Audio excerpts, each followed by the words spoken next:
Amen. We want to honor you, bud. Me and Jason's been down some dark roads. I'm going to tell you, the Lord's brought us back together. He really has.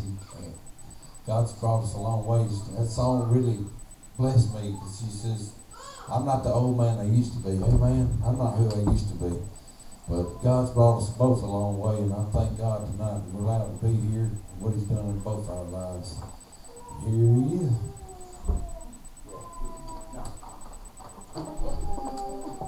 I have a distinct voice and it don't work good with microphone. Thank y'all for coming out and listening to me tonight. I'm not a professional speaker by no means, so I get real nervous when I get up in front of y'all, even though I know some of y'all are real good, some of y'all I don't know really good at all. But anyhow, I appreciate y'all coming out and I appreciate you letting me do this. This does me a lot of good to be able to tell my story and go back in my mind where I used to be and where God brought me today and where I was. This is my story, a story of never-ending love from the heavens above.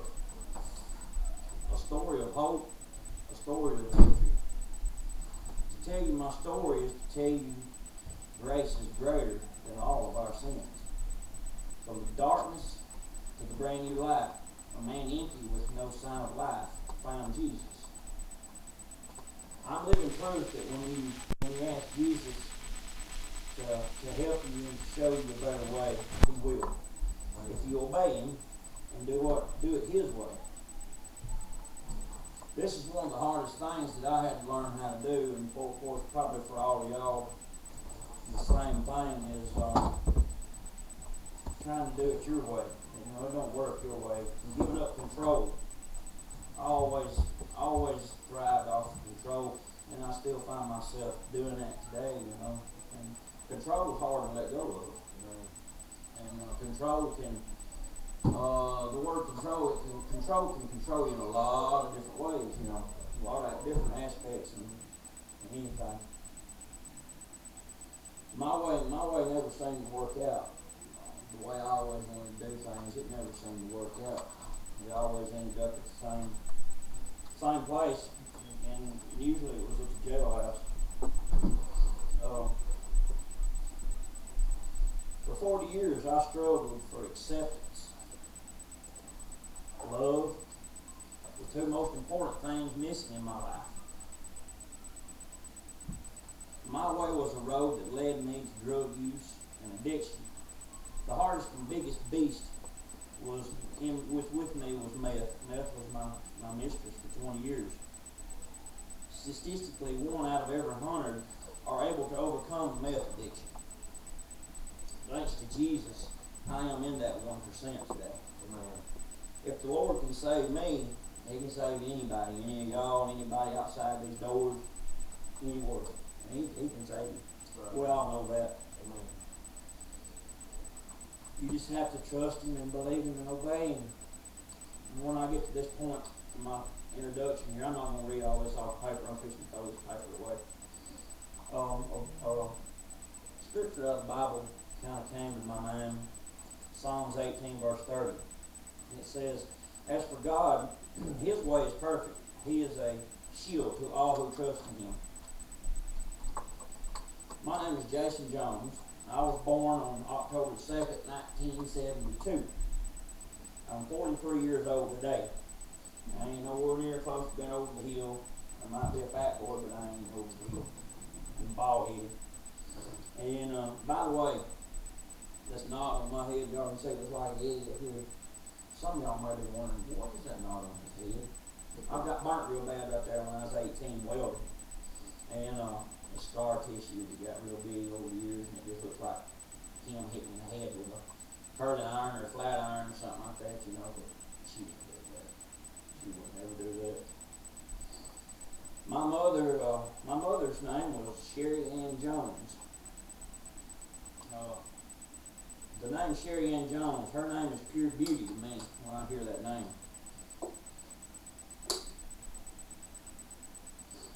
When I think of her name, a few things come to mind. Courageous, loving, unselfish, and very brave. Brave is in all capital letters. When my mother got pregnant with me, she was 16 years old. I was by definitely, you might say I was a mistake, but nothing's a mistake.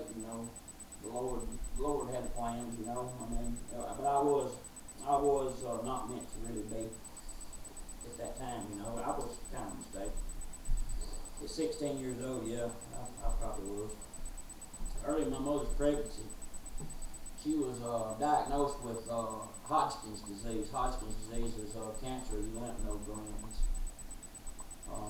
In 1970, Hodgkin's disease was one of the most lethal drugs known to mankind. Lethal drugs, listen, I'm already on drugs.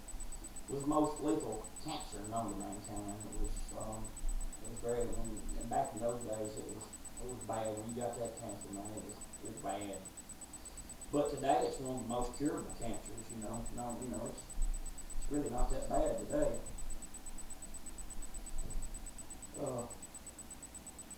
She was faced with the ultimate choice in her life. I think around 17 years old, I was told. She was faced with the ultimate choice. Kind of sort of like my life or hers. We'll get into that a little bit. But as you can see, I'm standing here before y'all today, and she's up there.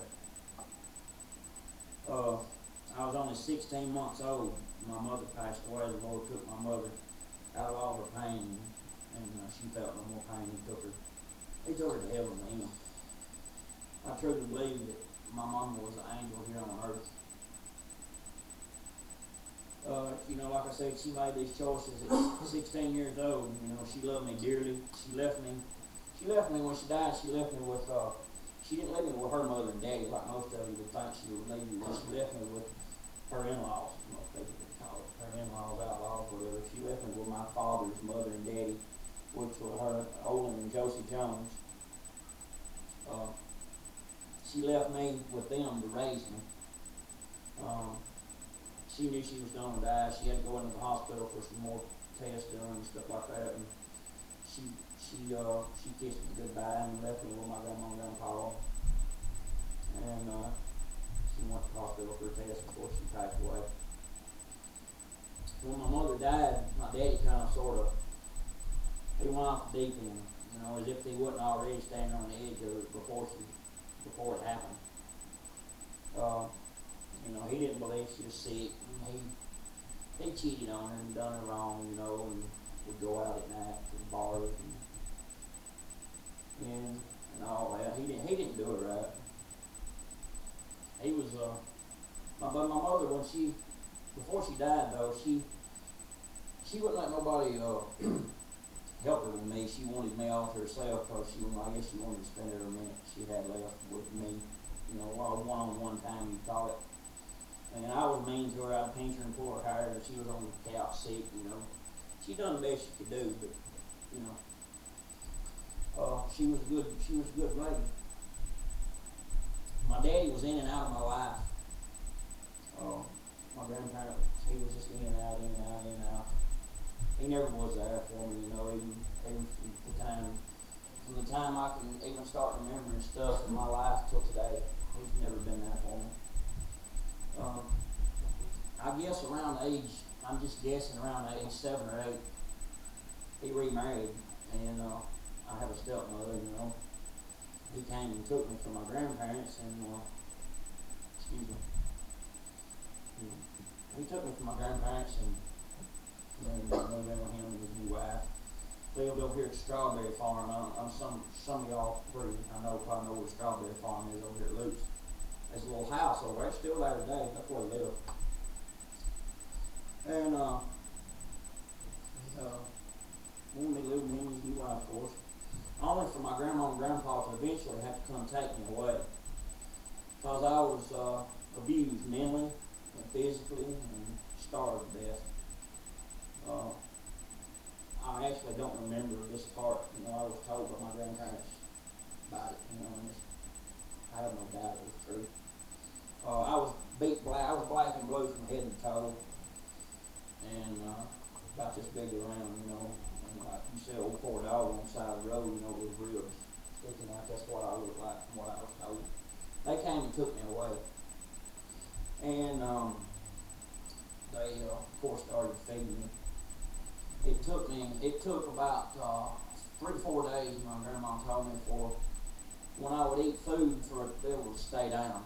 I was that close to starving, you know, day of starvation. You know, I throw up. I couldn't keep food down. I was pretty sick. And I wrote down a verse out of the Bible that kind of sort of, you know, when I got to that part of my testimony, it kind of sort of made me something about it, you know. 2 Timothy 4 verse 18, the Lord would deliver me from evil, from every evil work, and preserve me for his heavenly kingdom. Of course, that verse stood out when I think about this part of my life. Jesus, as you can see at this point, was already intervening, interceding in my life. You know, he saved me at birth. Of course, you know, my mother died, and you know, she gave me life, and you know, the Lord saved me from starvation and being beat black and blue too. At that point in my life, my grandma and grandpa was my everything. They were my mother and my daddy. They were everything. That you know, I didn't have a mother and daddy growing up, but I had a grandma and grandpa that loved me like a mother and daddy just as much.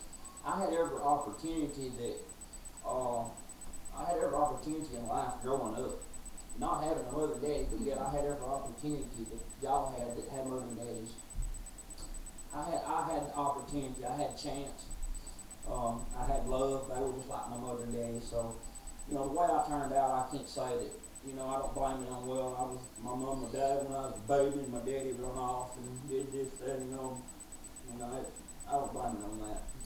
It was me that done all that, and I'm going to get into a little more of this later. I just want to prove the point that I never lived on a pity part, you know, about my mother dying, and my daddy running off and leaving, my grandparents raising me. I think that was a blessing in a lot of aspects, I guess.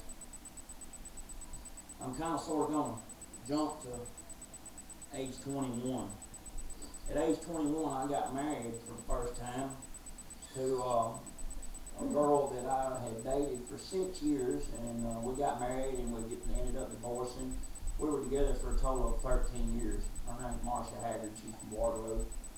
We had a daughter during all this mess here. You know, we was in a whirlwind. It was all my fault, but we had a little girl. Her name was Journey. My daughter is a spitting image of my mom. The pictures I have of my mama, you know, she looks just like, my daughter looks just like my mama. From the auburn hair to the freckles on her face, you know. The choices that I made, bad choices back then. I left Marshall a lot, in and out, but this last time, my daughter was a year and a half old. Choices, bad choices that I was making took me from my daughter at a year and a half old. I basically smoked my relationship with my daughter away. I puffed it in the wind. I smoked it away. There's no sugarcoating it in any kind of way. I didn't care. It just, you know, part of my life. I was just out of control, but I was lightly out of control at this point. I was everything. You know, some of y'all may be single moms and have what y'all call a deadbeat dad. I was everything that a single mom could think of under the sun. Deadbeat dad being very lightly taken. I was sorry. I was not a good daddy.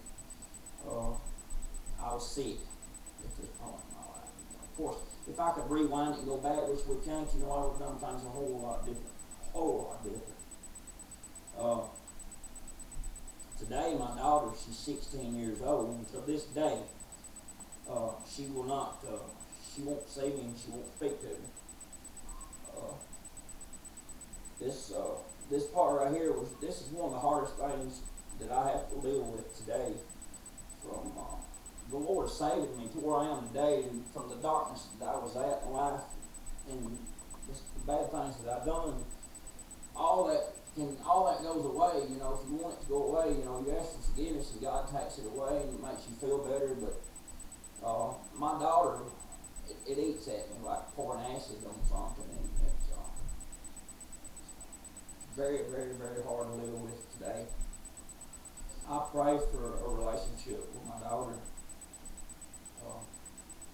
I lied. I've lied. Of course, we've all lied. I've cheated. I've stole from people that love me, from family members. You know, we always do the ones that love us the most sorriest when we're sick in addiction. But growing up, my grandma was a Christian. Went to church every Sunday night, Wednesday night, over here at Spiritual Church of Christ, and she. You know, I had a drug problem from a baby. She drugged me in and out of church. You know, I know who God was from an early age. You know, but getting back to my daughter, you know, it's this biggest regret. You know, I love her more than just life itself. She refuses to forgive me. At times, I often found myself angry with God. You know. I was like, you know, God, you know, how can you do this to me? You took my mama, you know, my daddy, he left me, sorry, you know. You won't let my daughter come back in my life, you know, even though I begged him and pray and ask for it, you know. And the refusal of my daddy's love, I always wanted my daddy to love me, and he never would. And the unforgiveness of my daughter, you know, that kind of leads me to John 16, verse 33. It says, in the world you will have tribulations, but be of good cheer. I have overcome the world. In Jeremiah 1, verse 5, before I formed you in your womb, I knew you. All right, here we go with some more here. I kind of sort of jumped from one aspect to the other, but y'all just bear with me, you know. It's just the way it ended up, and I've always just stuck with it like this. I smoked my first joint when I was 16 years old. Done cocaine by age 17. A lot of people start a lot younger than that, you know.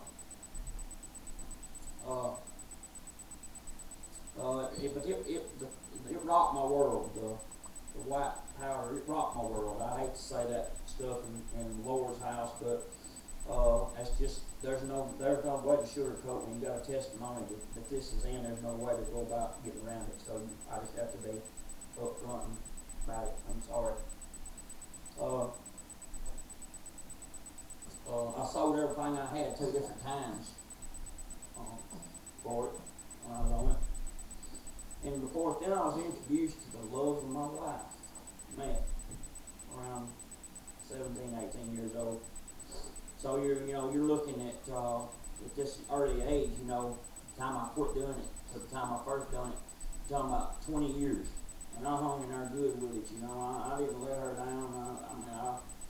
I hung in there with it. You know, I'm not proud of it. Maybe I look like I'm proud of it when I talk about it, but I'm not proud of it at all. I loved it though. It took all my pain away. I didn't care, you know, just what I needed, I thought. I'm going to skip to age 28. At age 28, I lost both of my grandparents, like 4 days being 4 months apart. My grandma and grandpa that raised me, they died. As you can see, you know, I've already had a lot of devastation in my life at this point. You know, my mama, my daddy, you know, that never loved me, never was there for me, you know. And my grandparents, both of them, they died, you know. My daughter done hates me, you know. But at this point, you know, the one thing that still bothered me the most was the rejection from my daddy. I always wanted my daddy to love me. I always wanted to be proud of me. Because my daddy was my hero. You know, as a kid growing up, my daddy was my hero. When I would get to see him, you know, he'd promise me, "Oh, son, I'll come get you Tuesday night and carry you to movies," you know. And I'm like, "Okay, you know, Tuesday night," and they still ain't never come. And then, you know, it's just a lot of that stuff right there, you know. I love my daddy, but my daddy just didn't. I can't say that he didn't love me because I can't speak for him. But I think a lot of my daddy's rejection for me was when he looked at me, he seen my mom. I look a lot like my mom. She was a lot prettier though. But I think that, you know, he had a lot of regret for the way he treated my mom when she was sick. And when he looked at me, he seen all that. I don't know, but that's just kind of makes me feel better to think like that, you know. But they died when I was 28 years old. It blew me away. I'm talking about it just. Again, at this point in my life, here I am questioning God again. He took my grandparents, took my mom. My daddy don't like me. My daughter hates me. All the wrong things, you know. It wasn't God's fault. It was my fault. Go back a little bit, you know. I was first baptized when I was 17, let's say 15 years old. I was baptized into a Baptist church, Central Heights Baptist Church. At age 17, I started going back to church. My grandma up here at Spiritual Church of Christ, and I was baptized into the Church of Christ Church around 17, 18 years old. But it didn't do no good. It didn't do me a bit of good. For the next 12 years, from the time I was 28, I did all I could do with drugs. I wouldn't sleep till I'd fall over from exhaustion. As I said earlier, my grandma, she was a devoted Christian. I was taught right from wrong. I knew right from wrong. I knew I wasn't supposed to be doing the stuff I done, but yet I done it anyway. It took I had a lot of pain, you know, scars, you know. These testimonies people give, we've all got stories, and we've all got scars, tattoos. We've all got tattoos. Some of us do, some of us don't. I shouldn't say all of us. But the scars permanently stay with you. It don't matter if it's an actual cut or if it's something up here. But, you know, my life that I like to call it the hand I was dealt. Sometimes, like I said, sometimes I feel like God dealt me a bad hand. You know, but then again, sometimes I think, well, it might have been the way you played it. But you know what? I had a bad hand. I really did. And I had a rough life. I made it rough. I could have went a lot of different ways than what I did, but I chose the life that I chose. I chose it myself. I made my life hard. I've lived a hard life by choice. But like I said, I think, you know, even though the bad things that I did and everything, even when I was bad, I stopped and I thought about it a lot of times that it could have been a whole lot worse.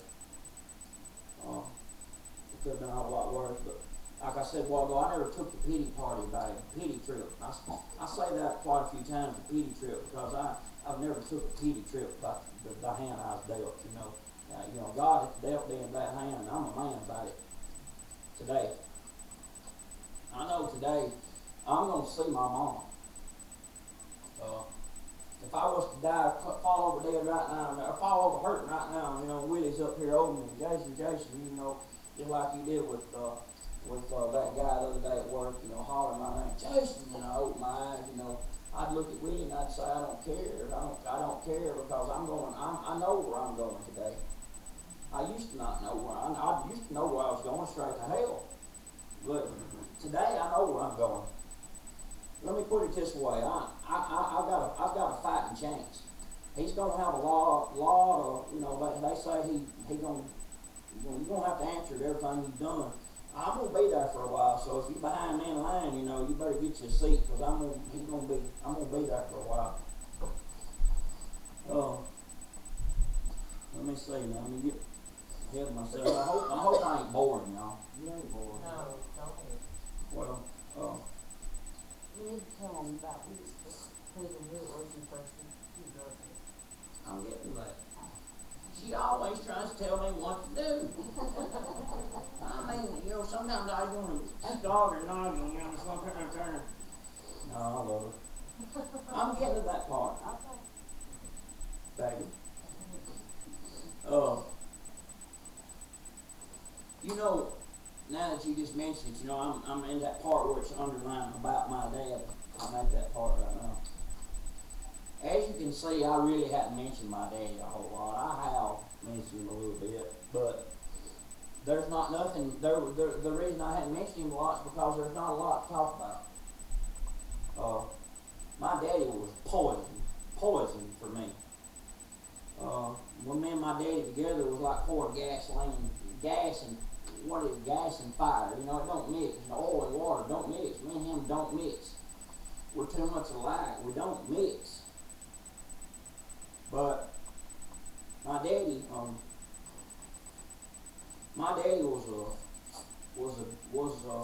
a drug dealer. My daddy was a bootlegger. My daddy had to drive in a circle. The first bootlegger in Lauderdale County, the west end of Lauderdale County, he had a drive-in window before McDonald's had one. So when he sold beer and whiskey, everything. He was a bootlegger. The drug dealer, bootlegger. But as I said a while ago, he was my hero. I don't care what he was at this point in life, no matter how bad I talk about him right now or feel about him right now. My daddy was my hero. I wanted him, I've said it a lot, I wanted my daddy to love me so bad. I wanted him just to, you know, son, you done a good job, you know, because, you know, he put up metal buildings and I helped him a lot. And I was a pretty good iron worker, but hey, you think he ever told me one time, son, you know, you done a good job, son? No, he never told me. He never told me he's proud of me. He never told me he loved me. He never, nothing.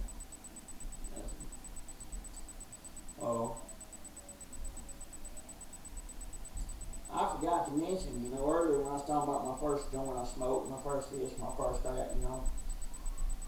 My first joint and first cocaine use that I ever done was with my daddy. I soon became what you would call a drug dealer too, you know, because my daddy was a drug dealer. Why not? You know, I thought it was big. But you know what? The one thing that I got whenever I would, you know, when I started messing with drugs, selling drugs and dope for my daddy, you know, the one thing that I finally got was attention from my daddy. The attention that I always wanted, and spending time with him that I always wanted. It's just too bad it was drug related. What a daddy. He finally noticed me. Over a period of 15 years, I'd say, me and my daddy had that kind of relationship. We'd get high together. We had a lot of dealings together. Dealings, you know, business you call it, whatever you want to call it. But over 15 years, you know, it went on and off, you know. A lot of arguments, a lot of fights. I always hated my daddy for the way, I shouldn't say hate in God's house, but I disliked my daddy for the way he done my mom. I always held a grudge against my daddy for the way he done my mom. And I physically have got a hold of him before and got him on the ground, but I never could hit him. I'm trying to take for what you did to my mom, you know. Today, my daddy hates me. There's that word again. My daddy don't like me today. I've called my daddy on the phone last Christmas of 2013. I told him, I said, you know, Daddy, I love you, Daddy. He calls me Slick. Slick, what do you want? What do you mean? Well, you don't call me unless you want something. Tell me you love me. You don't love me. You know, you don't know what love is. I said, Daddy, I just wanted to call you and tell you that I love you. I said, this We don't need to act like this no more. We're grown people. I said, even though you hate my guts and you won't talk to me, you won't see me, that's fine. I just want you to know I'm sorry for everything I've ever done to you wrong. I'm sorry. Anything, even for the stuff that you say I did to you that I didn't never do. The stuff you say I took from you that I never took. The stuff I took from you that I did take. I took it. Okay? I'm sorry. Would you please forgive me? I said, because, you know, as far as man, he's concerned, whichever one of us dies, the other one's going to have a rough go when you're standing over that old casket looking in there at the other one. It's going to be rough. And I'm just trying to give you a chance for it not to be rough on us, so we can at least have a relationship on the telephone. You don't have to let me come see you. Just let me call you every now and then to check on you and see how you're doing, you know. I'm your son. Slick, I just ain't got nothing for you. What you've done to me, I can't forgive you for it. You know, I never done nothing that bad. I'll just be honest with you. I ain't never done nothing that bad to him.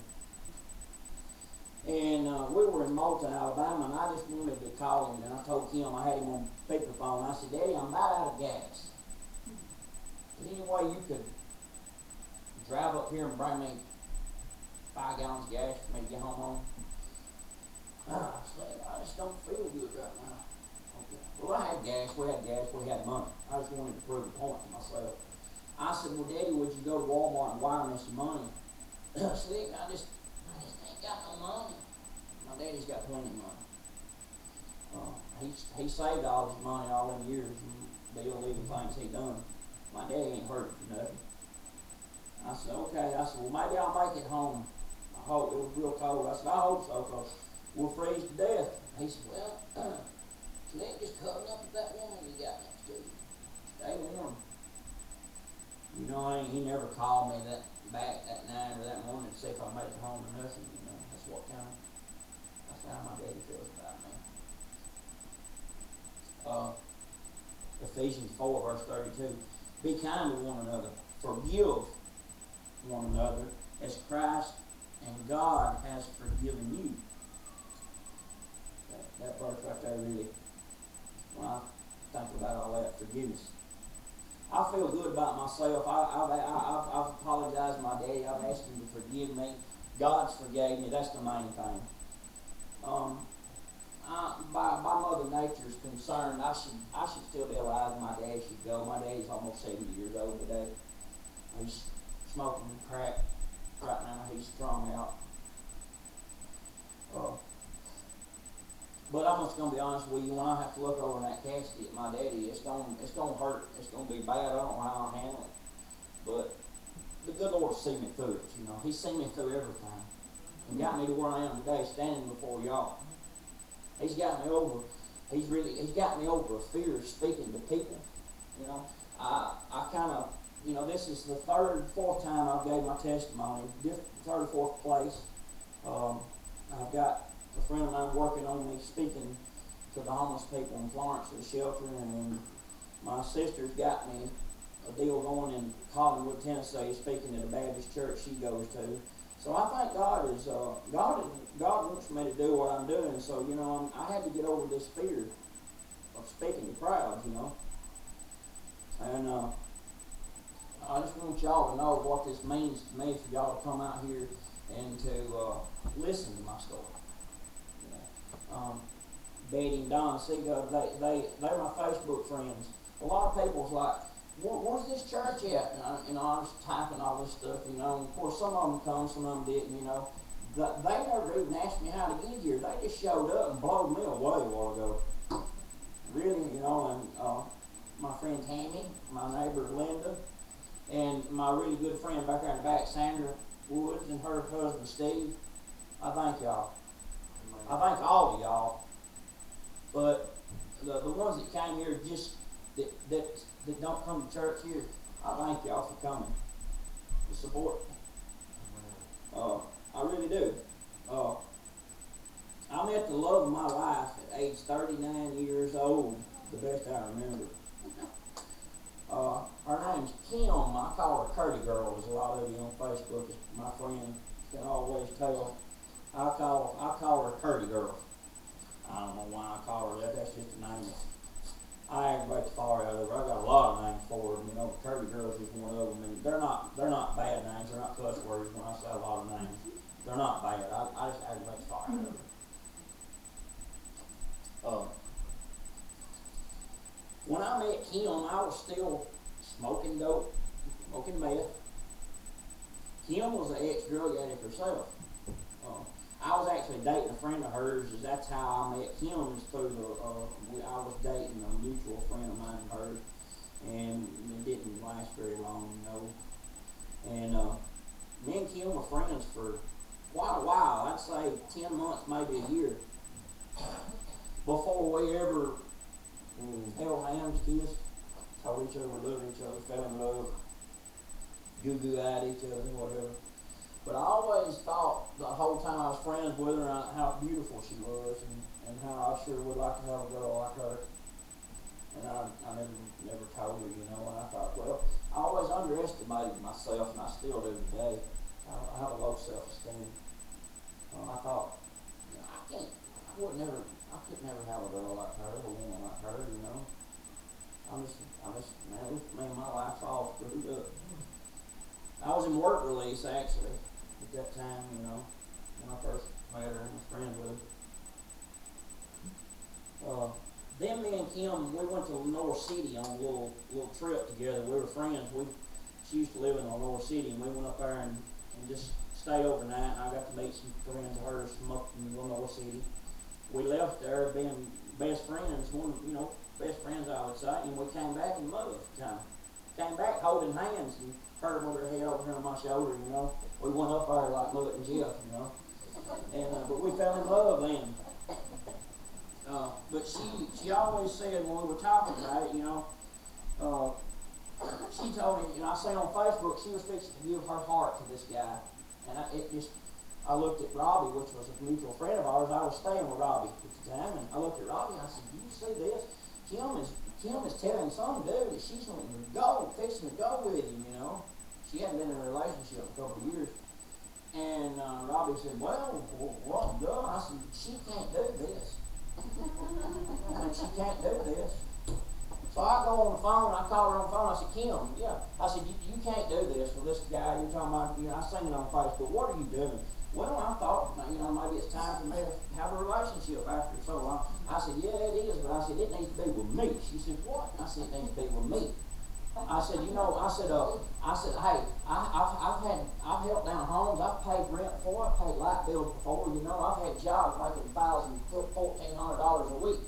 I can provide for us. This person you say living with Robbie, it's in work release, I can do better than that." And she said, "I don't know about that." She said, "It'd be like what I said a while ago, gasoline and fire." She knew that I was smoking a little dope because I was smoking a little her too at this time. See, nobody knew it, being her. She said, "That ain't never work." She said, "We can't. That ain't never work." I said, "Yeah, it will, because I'll quit. We'll quit what we're doing, She had bad vibes, and I was like, no, man, I want Kim Curtis. Well, as she predicted, we went to some dark places together. Some dark places that I've never been in my life. 2012 and 13 was the hardest part of my addiction. I was in it. I was real bad. I'm talking about making $1,200 a week and making a straight line to Roseville, Alabama, and spending $600-700 in one lick right then on ice. And sometimes I was back there by midnight buying more. Not the next day.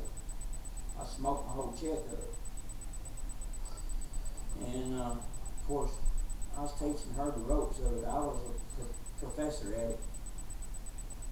But me and her went on a roller coaster ride. It ended up in on County Road 60 over here at my grandpa's old farm. It's a barn over there and a smokehouse. No, there's no dwelling.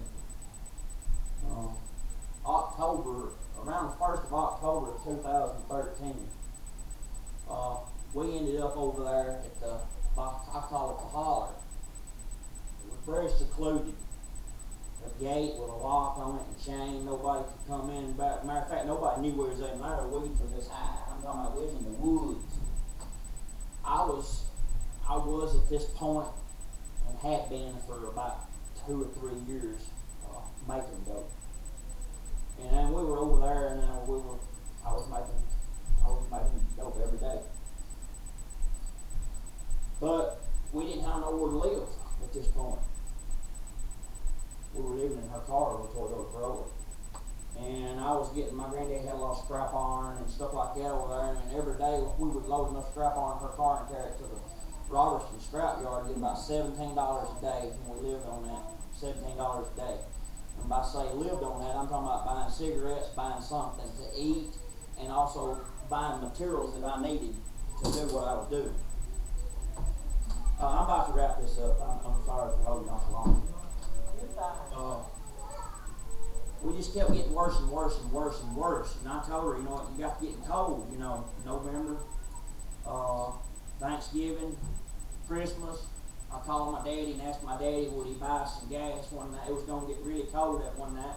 I said, Daddy, all right, we ain't got enough gas in the car to run it tonight. We'll freeze to death. He said, oh, hey, Slick, call some of these so-called buddies and get some gas money. I know what he's going to say before I called him. Then I called him Christmas. I said, Daddy, we're hungry.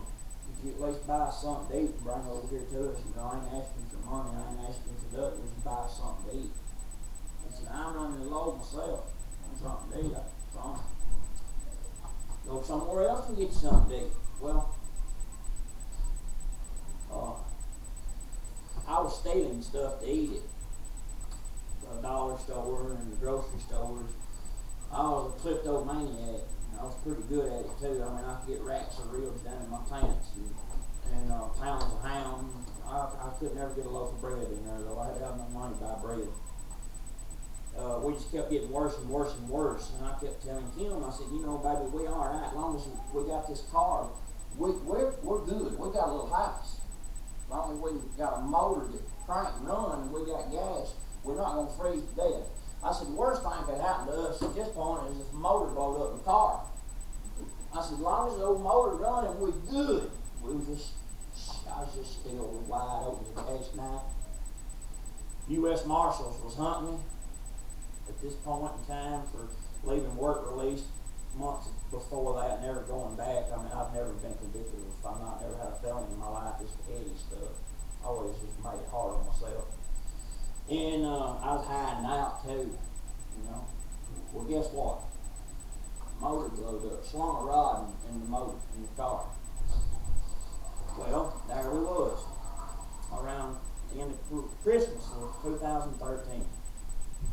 We didn't have no motor, you know, and I sat here, and I thought, God, what am I going to do, Jesus? Looking up at the sky. God, you know what, you're going to have to help me. Help me. Figure something out. And he did. My neighbor brought us a kerosene heater over there, and I put it in the back seat. We had a kerosene heater in a Toyota Corolla for heat.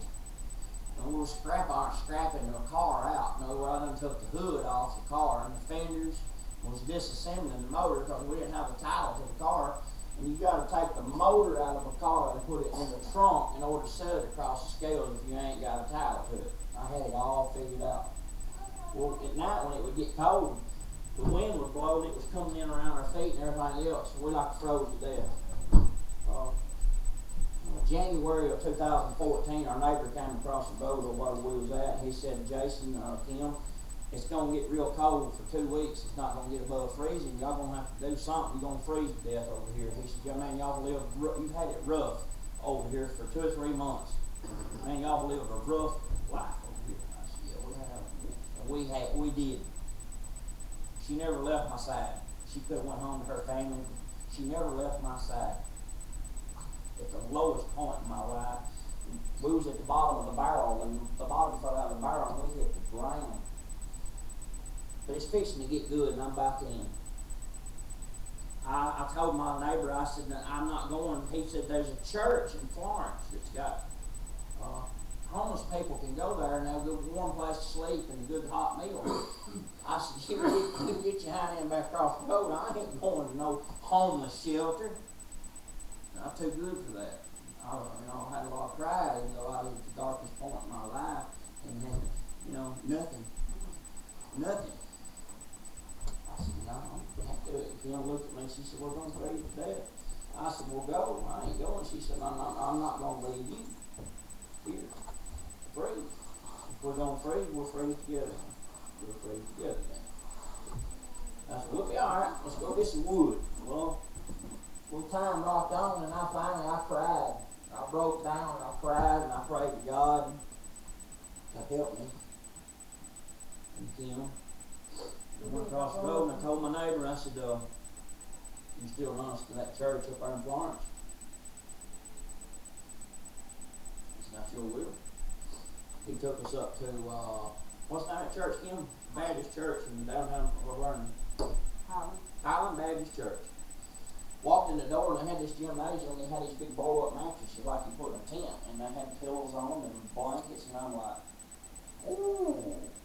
They had chili, crackers, man, I'm talking about Coca-Colas, whatever you wanted. So here I am eating and everything. I'm still kind of not liking this at all. I go lay down in that bed. The women was on one side of the gym and the men were on the other side. It didn't matter if you was married or not. The women and the men were separated and put to sleep together in God's house. We laid down in that bed that night, and that was the first time we had actually laid in a bed and laid down in 4 to 5 months. We'd been in a car. Occasionally went to a motel, but we didn't sleep, didn't lay down in the bed. Next morning, I didn't want to get up, but I did. And we walked from down that church there to the Presbyterian church in downtown Florence. The Warming Center, they called it, moved from that church to the other church, so we walked down there that day. We ended up staying at that Presbyterian church for 2.5 weeks. It was really cold, but it was good and warm in that church. God was working on us at that time. We didn't see it, but He was working on us. I'm going to try to hurry up here. We met some people at the Warming Center that got us a place to stay at the Lions Den in downtown Florence. It was an apartment. It was all furnished and everything, TV, cable, and all that. They let us stay. Beth Howard is over. She's partly over the room at the inn now in Florence. But the room at the inn wasn't room at the inn at this time. At winter of 2014, it was called the Warming Center. They got us a room at the Lions Den. We stayed there 2 months free of charge. And these churches in town had meals different nights, and I learned where this church ate and where that church ate. They'd come pick me up in a van and take me to eat. So if you can see, I really like to eat, but food brought me to God. Food brought me to where I am today. Me and Kim got to go in all these places and eating, and I've never been baptized, and Kim has never been baptized, and we was going to this, I'm not going to say the name of this church in downtown, because I don't want to put them out there like that. And Kim and I had talked, and she wanted to be baptized. So I approached this preacher at this church we were going to in downtown and asked him about baptizing Kim. He said, well, I don't have time right now, but you can call me in a couple of weeks and we'll talk about it. A couple of weeks went by, I called him on the phone. He said, I don't have time. I said, well, no disrespect, preacher, but I said, I don't think you got time for nobody. I said, you ain't no preacher. I shouldn't have done that. He wouldn't baptize her, and I thought, well, man, any right preacher in his right mind would baptize somebody who would be baptized, right, Willie? And I found another church, and we started going to there, and I asked that preacher about it, and he took her to, we went to the Tennessee River down there at McFarland Bottom. He baptized Kim in the Tennessee River. I don't remember the date, it was in 2014. September 14th, 2014. She got baptized. This year right here, March the 17th of of this year, I rededicated my life to the Lord, and I got rebaptized myself. And today we live a good life. God has worked miracles in our life. We don't live like we used to live. We live good today. We still have to have help from time to time from people, you know. There's some people that helped us get to where we're at today in the apartment where we're at. Tammy back there, she played a big role in getting us in where we're at right now. And at the time, her and a friend of ours named Leslie worked together to help us get into that apartment. And we're doing good today. God has, I don't know how to keep saying it over and over, God has worked a miracle in our life.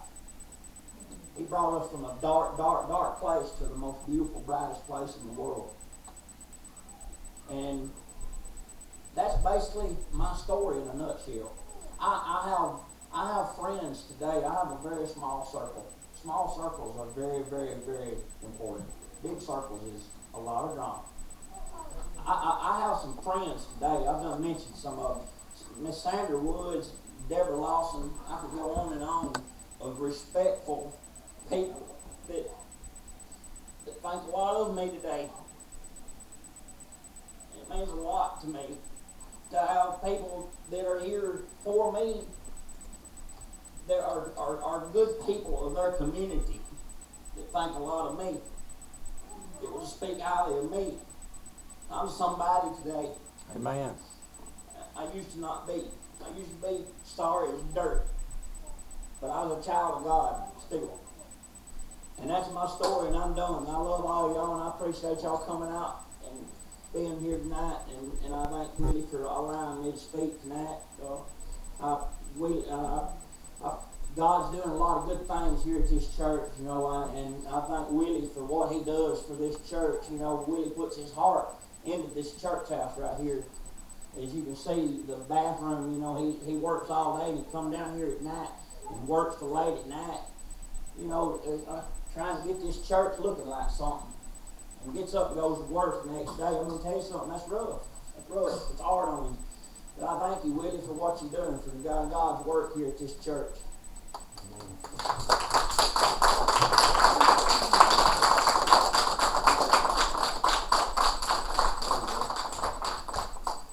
I'm sorry I took so long.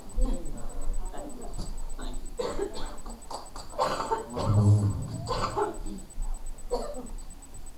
God's good.